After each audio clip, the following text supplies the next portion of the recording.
Mbote mingi bandeko balandi ndeke to bakana lopoto, mesdames, messieurs, bonjour, bonsoir, ça dépend de l'heure à laquelle bozo talabiso na ba etando ike na bino, soit na ba place na ba téléphone na bino na ba iPhone to petit bino mbote mingi pe mbota maila mona ba nyonso ba bota mokolo ya lelo wana namoni ma sœur Gandhi na côté ya États-Unis ye pa bota mokolo ya lelo zamba pambola yo. Alors mesdames, messieurs, to lobi hormis makambo ya pandémie virus pour l'actualité o ezako beta moi c'était mingi hein ezali pour ces derniers temps ba arrestation est commis en cascade hein vous savez le reboyer makala OK boye ba instruyo na ba attendre au niveau ya parquet et pas après quelques heures transférer la besoin makala en attendant ça ba mapeyo. Alors, il y a 2 jours passés, en fait, deuxième jour, c'est-à-dire mercredi, non, un jour passé 24 heures, moi, Namboka, le fait parce que Mukuna, Oyo Azali, initiateur, il y a un mouvement citoyen, Bengi éveil patriotique, Aouti Kokangama, to la Ksegno, to Lobiango, Nababilo Kelanda, qui n'a pas émission précédente, Baouti Kokangaye, c'est-à-dire, PC mandat d'arrêt provisoire, Oyo Azali, Siko Namakala. Non, to Komituna.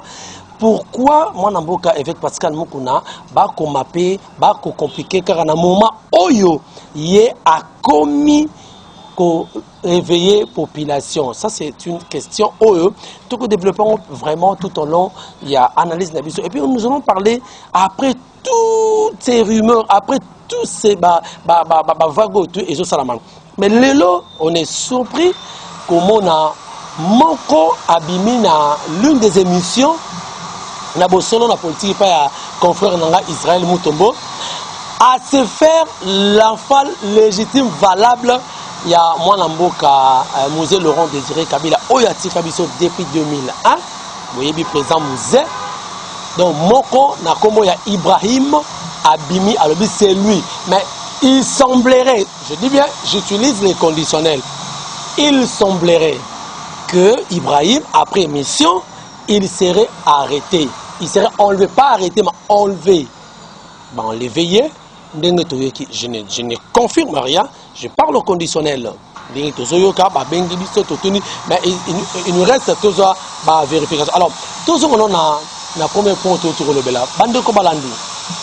Le Nina Babel Ningala, tout à l'heure, on appelle Ningala Bokoko, il y a Kanja.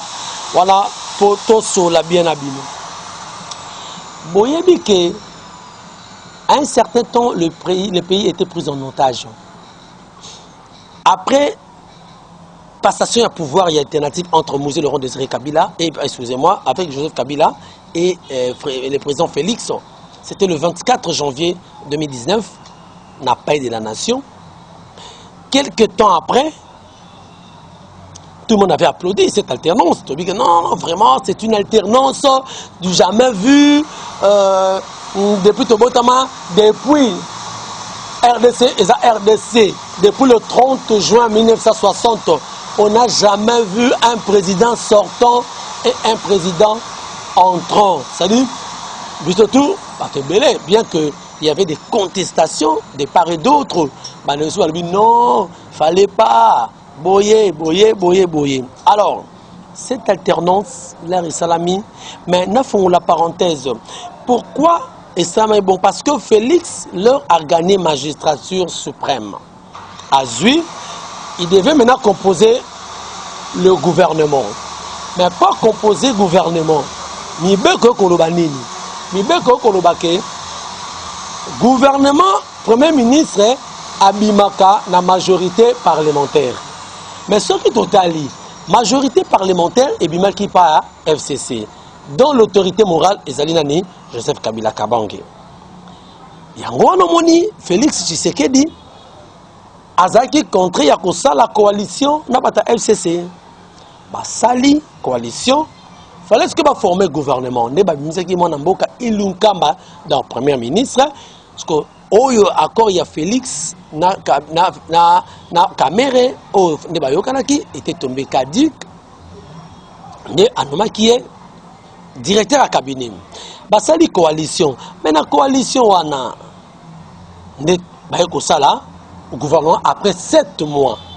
Quand ils ont fait le gouvernement, vous allez comprendre que le gouvernement Basali le personnel, il y a gouvernement wana, au bazar dominant, ils ont FCC. Donc, il y a territorial. Dans le territorial, il y a toujours FCC. Ok, dans l'assemblée provinciale, tous les assemblées provinciales, il y a un accent, il y a l'écolo, ils ont la FCC. Ok, dans la localité, ok, c'est la FCC qui dirige la territoriale. Alors, Bandeko, Félix, tout le monde a vu, bon, Bassali Coalition, c'est une alternance. Et comme ça, là, que président de la République, ce qu'a eu décision, boye, la décision est un mot de boye, et comme ça, là, moi, je suis moi, boycott, moi, salama, nakati même, il y a des ministres. Oh, ces ministres-là, les ministres, il y a FCC, il y a Kinga Katite, ce sont des ministres nationaux, qui doivent servir Mboka. Mais qu'est-ce qui se passe? Certaines décisions qui sont prises par le président de la République, et eux, sont boycottés par certains ministres. Pourquoi? Parce que c'est comme si Bango, soit ordre par leur autorité morale. Parce que le fait que le président Kolobaboye, Bango, vous pouvez imaginer, président assemblée nationale, a qu'un de traité président de la République. À ce les sons, il y a droit. Il y a le pour la destitution, il y a parlement. Maman Jeanne Mabounda qui est du FCC a corrigé à PC l'article 144, 165 et tout comme ça. C'est déjà un problème et là il n'y a pas de même morale, il n'y a pas il n'y a pas d'union d'esprit entre le président de la République et l'Assemblée nationale. Il n'y a pas de même, c'est parce que les gens qui dirigent les institutions en Mboka, parfois par exemple en contradiction dans le président de la République. Et il a constaté tout cela, mesdames, messieurs. Tout le monde voit qu'il y a des bâtons dans le roule. Le président Félix n'a que 5 ans de quinquennat. Alors dans 5 ans, il a déjà consommé une année et demie à Zokendeango. Il doit travailler. Après coronavirus, et les choses semblent un peu aller, ils ont se ralentir. Alors, Bandeko Balandi. Maintenant, il a constaté tout cela dans mes gestions au Islam qui a régime passé. L'évêque Pascal Moukouna a levé le ton en disant que trop, c'est trop. Congolais doit se réveiller. J'interprète sa pensée. Hein? Congolais doit se réveiller. Nasa qui mouvement patriotique, l'éveil patriotique. Pour dire quoi? Peuple congolais, Zala et Kengi. Peuple congolais, voyez ce qui se passe. Tu quoi apprendre. Basoda Zambien va pénétrer dans la sorte congolais. Il y a des massacres na Beni. Il y a des choses qui se passent dans Walikale, dans Rutshuru. Et jusque-là, les Congolais continuent à mourir. Tous ces genres de choses, et la Deuxième République, et ça continue. Il y a parfois, parce que le coronavirus n'est et ça qui moi est diminué, moi moukier. Vous comprenez? Alors, l'évêque Pascal Moukouna a levé le ton, a dénoncé mes gestions en Nyonso. Et il a initié même tout l'anda.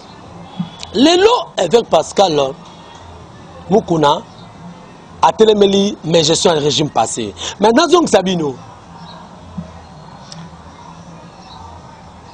il y a dernièrement, les enquêtes sur Gopas. Gopas dans l'aéroport, c'est 50 $.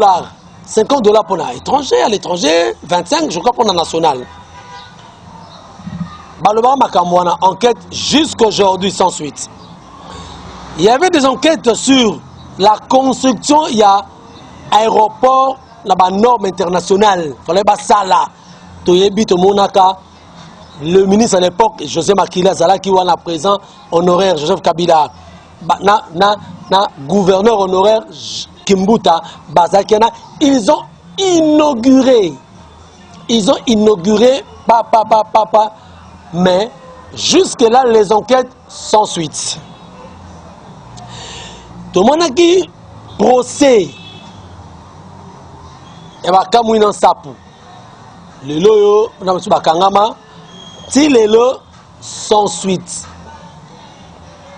C'est-à-dire il y a eu des procès ébélés lelo banquête et ça sans suite. Mais pourquoi lelo quand on veut noyer son chien, on l'accuse de rage. Bacheli avec Mukuna Po de Banane Poba Lukisaye, ils lui ont créé une histoire. Oyo et Mimi, une certaine fille, Mami Chibola. Je ne vais pas entrer dans ces détails. Mami Chibola wana, bon, en fait, mais Ngana Zolobela, ba créé le roti, ba ki ba fundi avec. Mais tala nenge salami, ba fundi, ça n'a pas duré, ba benite directement. Ma pays. Mais enquête ça est belé sans suite hein. On appelle Sibino sans suite même Kosbaki. Mbongo bimaka oba yebi na bandal Kosbaki. Papi Mbayo ayebi à ça la reportage na yango. Kosbaki fallait qu'il va renouveler ngo Kosbaki ezali centre omnisport bandal Kitambo. Oba yebi vers Polunda Bululu. Oh le lo ba sinistré ba mo fona ka piscine, to yango na piscine. Ces centres, Mbongo Bimaka, même inauguré que Bazo Banamisala va renouveler en Goba Basala. Mais sans suite, les enquêtes, les lots sans suite. Donc, Moutalen et Mbongo. Terrain municipal, il y a Bandalungwa, Obane Kotunga. Si les lots enquête, Moutalen et Mbongo, sans suite. Mais le lot avec Moukouna a initié un combat pour éveiller le peuple congolais, pour le bien. Parce que le peuple congolais, Ndenge, hymne national longtemps courbé, a besoin d'un soulagement. D'où viendra ce soulagement? La prise en charge, auto-prise en charge. Donc, il faut Congolais. Mais il faut qu'il y ait quelqu'un qui va lever le ton. Non, trop, c'est trop. C'est ce que fait lever Pascal Mukuna. Malheureusement, les ennemis du Congo vont créer les bateaux dans le roue. Le évêque a Kendaki na Anini, fallait pas confronter na ndeko wana ya mwasi mami. Bon, évêque est arrivé vers 12 heures dans le parquet. Mais la fille, c'est-à-dire la plaignante, est arrivée vers 17 h, 18 h moins. Babandi, c'est que Boutou, qu'est-ce que le président Gilles Jalobaki, Tomoni Kaka, Babi évêque à Kozonga, n'a coûté. À passer qui nuit à mercredi, na parquet général. Et on a parlé de justice, na parquet on a parlé de justice.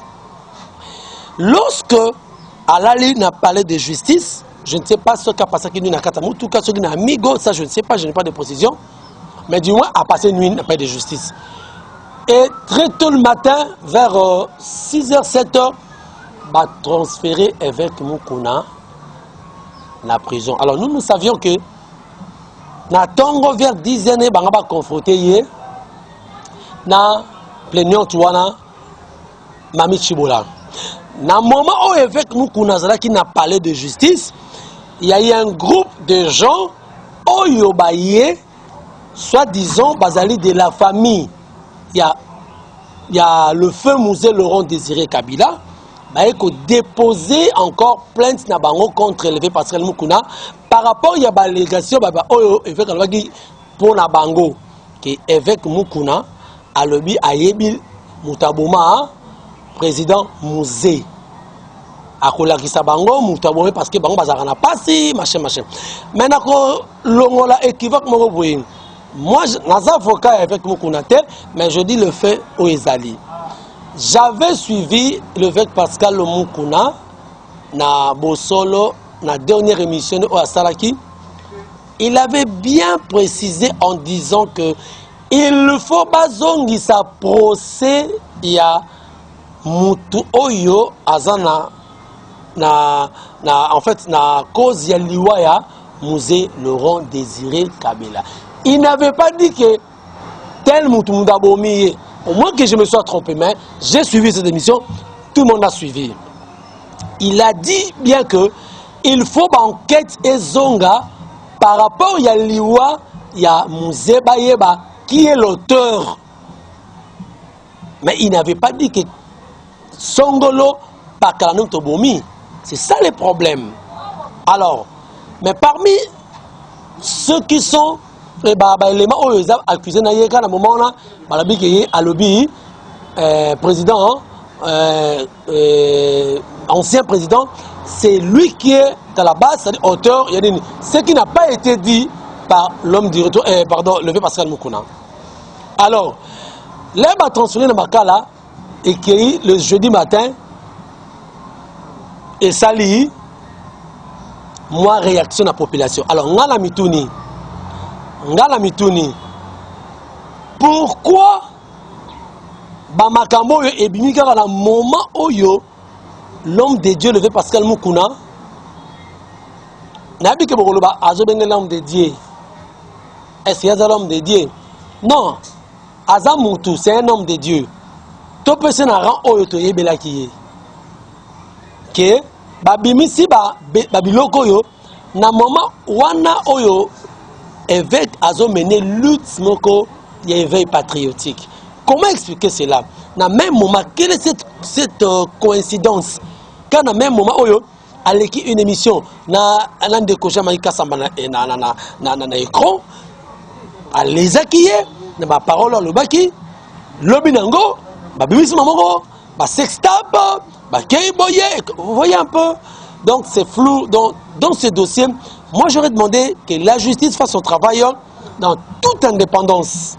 Pour ça, indépendance et zala na dossier à évêque Pascal Moukouna. Alors pendant que Magambo yo bandeko ba kotika plainte contre l'évêque Moukouna par rapport il y a famille au baye que sa famille tous a surpris bisonyo son naba qui au début un certain Ibrahim Abimi Alobi, il est de la famille de Mouzé, le vrai enfant Mouzé parmi tant d'autres. Abimi pour venir à moi qu'on peut se éclaircir en disant que voilà, oh bayaki wana, baza vraiment nous sommes dans la tête, attendre comment il y a il dira encore que Edi Kapen c'est l'oncle de Mouzé. Ce sont des révélations Yandeko Ibrahim ou Alobi à travers émission selon la politique. C'est lui qui nous donne cette révélation que Edi Kapen ou Akangama Toyebi na procès Mouzé 20 ans, 19 ans, 20 ans, lelo, Azali, na relation familiale, n'a fait Mouzé Laurent Désiré Kabila. Mais les choses se compliquent. Toko mituna. Azana si ma papa évêque a soutenu combat évêque pour nabal ça la banquette wana ou bien aye pour nuire famille na wana ou bien aye ko pesa éclaircissement pour na sauver le peuple congolais. Ce sont des questions de mituna. Mais après mission il semblerait d'être baki ba lobby que bon l'éveiller. Ce qu'on mituna ba qu'on l'éveiller pourquoi? Et puis nani a côté d'abord l'éveiller. Ndé mituna to ko tuna ngo wana. Ce qui est solo qui vont l'éveiller. Mais c'est une bêtise. Pourquoi qu'on l'éveiller? Bah interpeller comme il y a le biquet à Zoluba qui y fait partie. Ok, bah benga yé Alaxa. S'il a raison, bah ce n'est pas trop naïe qui a raison. Tel n'est pas l'enfant de Mouzé, tel est l'enfant de Mouzé. Bah tout bah qui wana côté qui plainte wana naïe bangote a démontré. Bah c'est ça. Pourquoi à cause de là enlevé? Moi je crois que je n'ai pas confirmé qu'ils ont enlevé, mais le bénébiso, na côté à côté Israël, j'allais appeler Israël, na zuyete pour toyeba exactement est-ce que enlevé? Mais tout le monde na ba réseaux sociaux, ba ko la Israël va escorter na ba wewa. Bon, ba escorter pour que l'inda kulaye na ba wewa. Donc on va voir ce qui va se passer. Donc, et là, nous pouvons réfléchir un peu pour ça. Et ça, bon, non, justice doit faire son travail. Nous voulons un état de droit. Namboka Oyo. Peuple congolais en a marre. On doit vivre la vraie paix. Pas la paix en apparence. Non, en apparence, la paix doit être définie vraiment dans monango. Alors, merci beaucoup, Bandeko Balandi. Nandengo, Bolandi Bisso, tu vas kato sur un moi, moi, flash à mouké, par rapport à l'actualité à l'élo, et par rapport à moi, à musée, par rapport à l'arrestation, et parce que nous, tu as causé la prochain procès, ce qui va ta date au bako confortable on a na ndeko oyo mami Chibola oya ko bake azana ba preuve mususu tokotala la justice va faire son travail mais na conseil la justice et ça la travail dans toute indépendance. Merci beaucoup na papi Mbayo qui m'a tenu compagnie. Merci également na pasteur Willy Dikitele maman Nathalie également. Je vous salue na pesimbo temingi na bandeko bolanda rabiso na chaîne Nabino kitoko oyo bo s'abonner massivement, vraiment massivement bo s'abonner. Vous ne serez jamais dessus, mesdames, messieurs. Ce qui nous a été, Tokutani, prochainement, Babo Sanate, c'est Jésus-Christ qui est le number one. On se retrouve prochainement. Ciao.